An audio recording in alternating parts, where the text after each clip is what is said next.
하나님 말씀은 구약성경 사무엘하 23장 8절에서 12절까지입니다. 우리 같이 한 목소리로 함께 읽겠습니다. 다윗의 용사들의 이름은 이러하니라. 다그몬 사람 요셉 바세벳이라고도 하고 예센 사람 아디노라고도 하는 자는 군 지휘관의 두목이라. 그가 단번에 800명을 쳐 죽였더라. 그 다음은 아호와 사람 도대의 아들 엘르아살이니 다윗과 함께한 세 용사 중에 한 사람이라. 블레셋 사람들이 싸우려고 거기에 모임에 이스라엘 사람들이 물러간지라. 세 용사가 싸움을 도두고 그가 나가서 손이 피곤하여 그의 손이 칼에 붙기까지 블레셋 사람을 치니라. 그날에 여호와께서 크게 이기게 하셨으므로 백성들은 돌아와 그의 뒤를 따라가며 노략할 뿐이었더라. 그 다음은 하랄 사람 아게의 아들 삼마라. 블레셋 사람들이 사기가 올라 거기 녹두나무가 가득한 한쪽 밭에 모임에 백성들은 블레셋 사람들 앞에서 도망하되 그는 그 밭 가운데 서서 막아 블레셋 사람들을 친지라. 여호와께서 큰 구원을 이루시니라. 아멘. 다윗을 도운 용사들의 이름을 좀 구분해서 기록하고 있습니다. 8절에서 12절까지는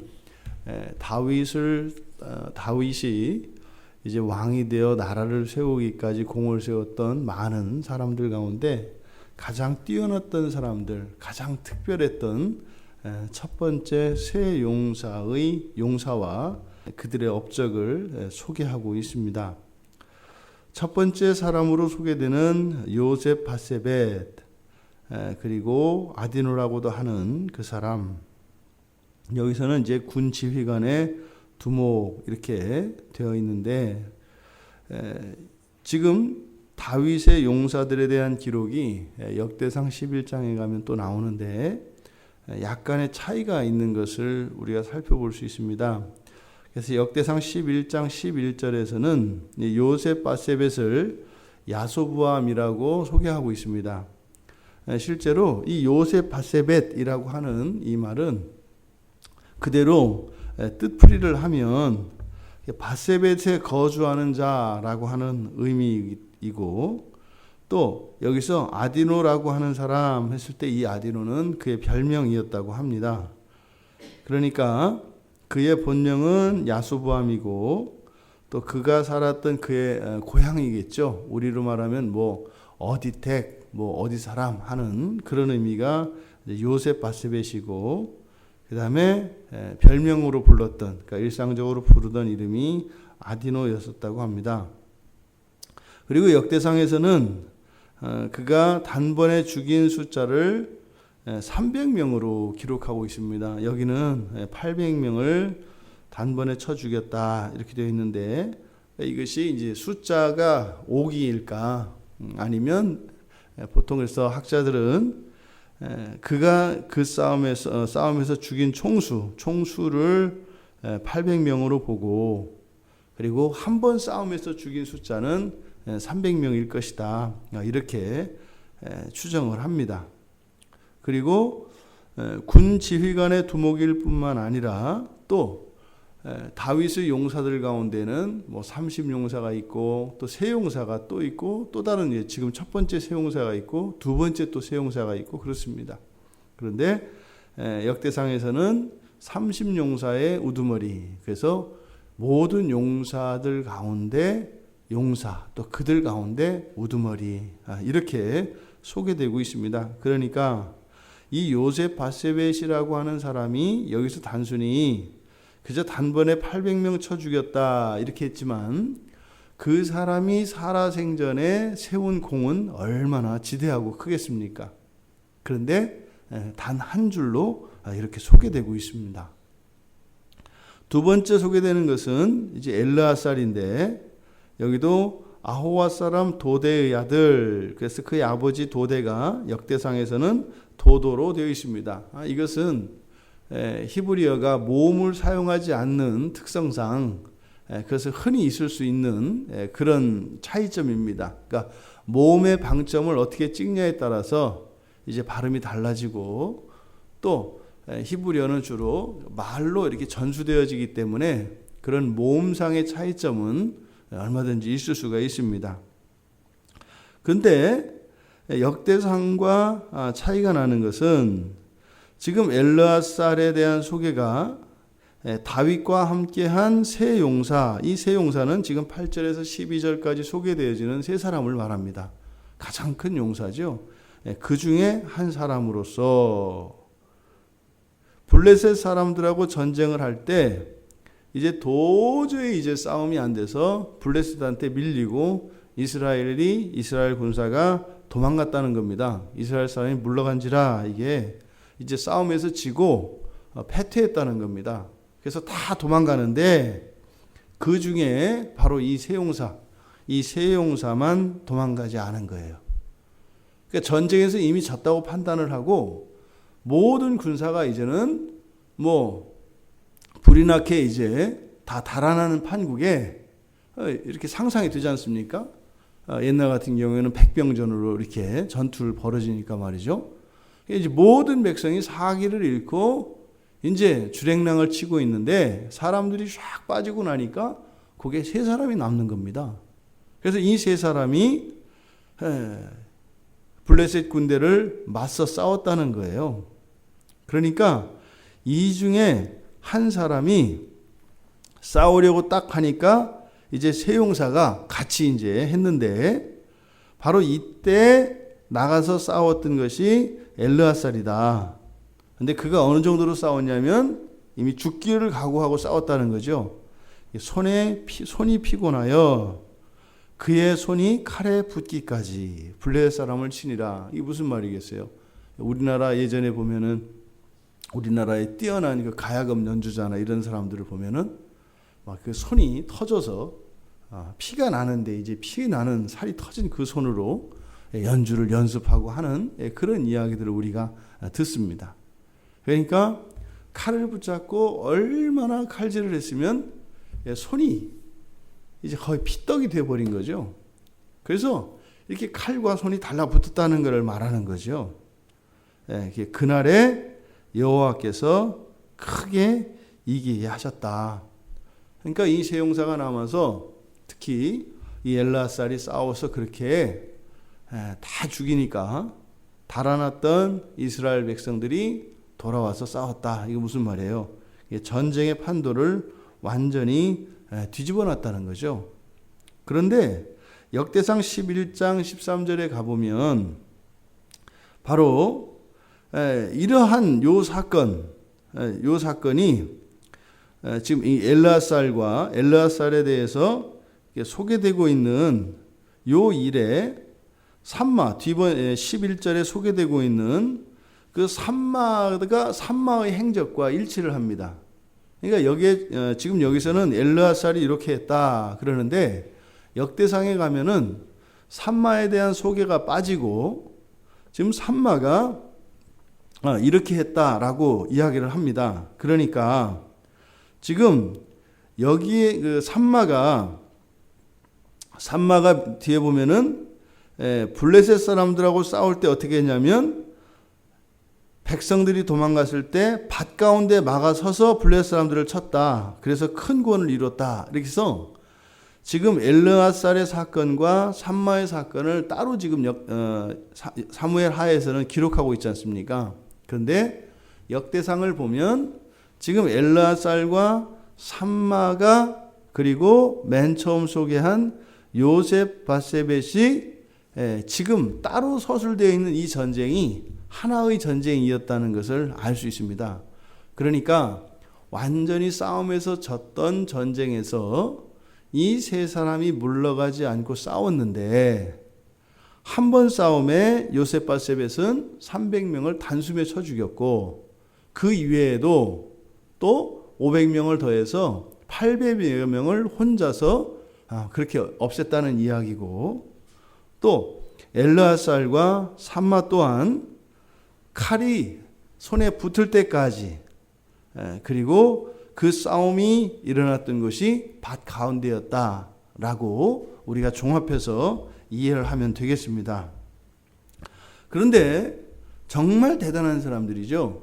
이 사람들이 어느 한 싸움에서만 이러했겠습니까? 다른 싸움에서도 마찬가지였겠죠. 그리고 엄청난 공을 세웠을 겁니다.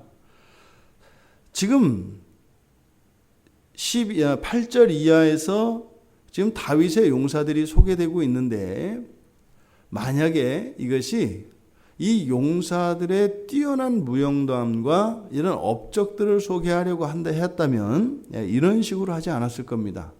얼마든지 그가 이들이 이루었던, 그리고 이들이 참여했던 전투의 이름을 거론한다 할지 이렇게 해서 글자 수를 아끼고 이들이 훌륭하게 싸웠던 그런 전쟁의 이름들을 더 많이 거론했을 거라는 겁니다.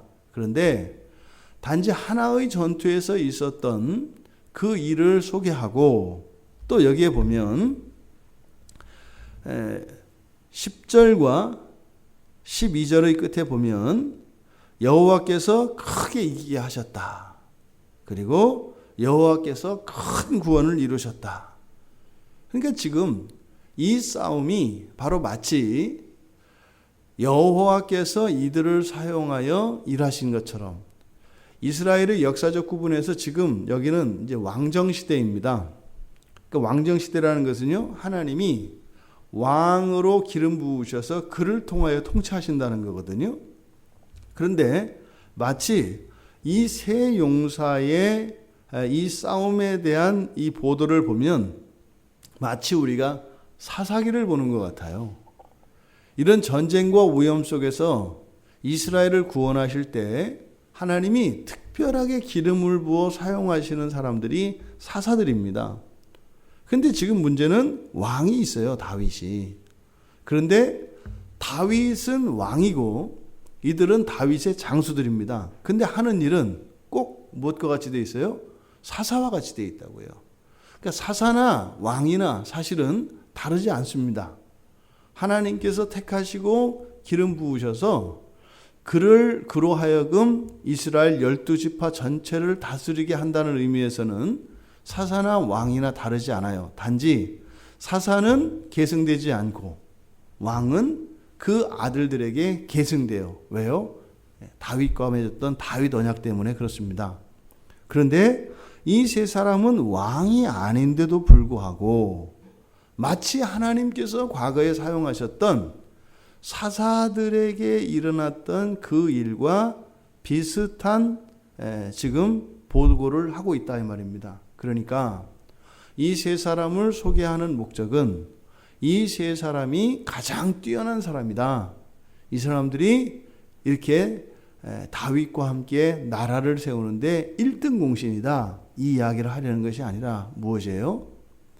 여호와 하나님께서. 그런데 하시는 방식이 사사 때는요, 직접 그에게 임하시고 그를 통하여 이렇게 싸워 나가시는데, 지금 여기서는 그의 장수들을 통해서도 여호와께서 도우셨다. 그러니까 마치 과거에는 하나님께서 사사, 다시 말해 왕의 위치에 있는 사람에게 능력을 주셔서 그로 하여금 싸우게 하셔서 마치 여호와가 왕의 친구, 사사의 친구처럼 나타나는데, 여기서는 어떻게 해요? 오히려 왕의 장수들을 돕는, 스스로가 다윗 왕을 섬기는 사람과 같이. 지금 왕정시대에서 이런 장수들의 싸움은 왕을 위한 것입니다. 그런데요, 지금 여기서는 마치 여호와도 그 장수들과 함께 이 일을 이룬 것 같은 이런 모습이 된다는 거죠. 사실은 이 세 용사를 소개하고 있는 것은 바로 여호와께서 이 싸움을 싸워 승리하신 것이다. 이룰 수 없는 다윗 왕국을 여호와께서 이룬 것이다 라고 하는 교훈을 주려고 하는 것인데, 또 한편으로 우리 신약의 백성들이 여기에서 얻을 수 있는 교훈이라면 바로 하나님의 위치입니다. 우리들의 삶 속에서 하나님의 위치가 어떻게 변하는가, 어떻게 사람들의, 그러니까 하나님은 변하지 않으시지만 우리들의 인식 속에서 사사시대에서 왕정시대로 넘어오면서 우리들이 어떻게 하나님을 오해할 수 있겠는가라는 것을 볼 수 있는데, 왕정 시대에서는 그냥 왕을 통해서만, 왕과만 함께 하신다면 하나님께서 자신을 돕는 그 일을 왕이 언제나 항상 사사 때처럼 느낄 수 있지 않겠습니까? 그런데 지금 그가 부리는 장수들을 도우심으로써 마치 하나님이 왕의 아래에 있는 것 같은 모습으로 사람들에게는 인식될 수 있다는 겁니다. 하나님이 그러하시다는 게 아니라 죄에 있는 우리 인간들은 그렇게 생각하게 되어 있다는 거예요. 그게 꼭 우리들을 구원하시기 위해서 예수 그리스도를, 독생자 아들을 죽이세요. 그러면 우리들 생각에는 누가 더 귀해요? 죽이는 사람이 귀해요? 그 죽음을 통해서 살리는 사람이 귀해요? 우리들은 살리는 사람이 더 귀합니다. 예를 들어서 내가 누군가를 위해서 내 목숨을 내놓았다면 누가 더 귀한 거예요? 살리는 그 사람이 귀하다는 거예요. 하나님은 우리를 살리시기 위해서 독생자 예수를 십자가에 못 박으세요. 그런데 누가 더 귀해요? 당연히 독생자가 귀하시죠. 하나님이신데요. 그런데 우리의 역사 속에서는요, 마치 우리가 역사의 주인공인 것처럼, 하나님이 마치 우리들이 없으면, 우리들을 구원하지 않으시면 안 되는 것처럼, 그래서 주객이 전도되는 일이 일어납니다. 하나님과 우리가 어떻게 비교가 될 수 있겠습니까? 하나님이신 그분과 우리의 무게가 어떻게 비교될 수가 있겠습니까? 우리가 머리로는, 그리고 입으로는 그렇게 고백을 합니다. 주님이라고 말이죠. 근데 그 주님이, 예수님이 주님이라면 우리는 종인데, 종을 위해서 죽으신 주인, 여기서 나타날 수 있는 것은 무한한 사랑이 나타날 수 있는데, 그것을 반대로 한 번 더 뒤집어서 해석을 하면, 그렇게 사랑할 만큼 내가 가치 있는 존재로 그분께 인식되었다는 것이에요. 그런데 그것이 실제적인 그런 가치가 달라지는 것은 아니지요. 우리들의 삶을 보면 말입니다. 언제나 주님보다 내가 더 귀해요. 언제나 우리들의 삶에서 보면 주님보다는 내가 우선이에요. 그건 저 자신부터도 그렇습니다. 말씀을 가까이 하고 다짐해도 주님이 주시는 그 말씀과 주님의 뜻과 나의 생각, 나의 뜻이 충돌을 일으킬 때 보면, 충돌을 하면 저는 저의 뜻을 따라가요. 그러니까 얼마나 악하고 더러운 죄인인지 몰라요. 하나님의 이 큰 사랑이 이 왕정시대의 장수들과 함께 일하시는 하나님으로 인하여 마치 하나님이 왕이 부리는 장수들과 같은 반열에 있는 것 같은, 어찌 보면 이런 수모와 멸시를 당하는 자리에 스스로 가 계시는, 이것이 역사 속에서 나타나는 하나님의 겸손입니다. 그렇다면 하나님에 대해서만 그럴 것이 아니라 우리들의 모든 관계 속에서 이것을 잊지 말아야 합니다. 겸손한 사람이 귀할까요? 아니면 그 겸손한 사람 앞에 있는 사람이 귀할까요? 겸손한 사람이 귀합니다. 우리가 오히려 겸손해야 되는 처지에 있는 그것이 사람들이 보기에는 낮아 보일지라도 영적인 이 원리에서 보면 그 사람이 큽니다. 이 땅에서 큰 자가 천국에서 낮고 작고, 이 땅에서 작은 자가 천국에서 커지는 이 영적인 원리가 이 겸손의 도리에서 나타납니다. 하나님 앞에서 큰 사람들로, 사람들 앞에서 작은 자들로 그렇게 하나님을 닮아 그렇게 하나님을 따라 살아가는 우리 모두가 되기를 주님의 이름으로 축원합니다. 하나님, 이 세 용사의 업적에 대한 기록을 통하여 오히려 이들의 뛰어남과 무용을 보기보다 낮은 자리를 거절하지 아니하시고 기꺼이 낮은 곳까지 임하시며 사랑하시고 구원하시는 하나님의 은혜와 사랑을 봅니다. 주님 따라 살아가게 하여 주시고 이 세상 사람들에게 가장 낮은 자로, 하지만 하나님께서 큰 자로 여기시는 거룩한 자들로 살게 하옵소서. 예수님의 이름으로 기도드리옵나이다. 아멘.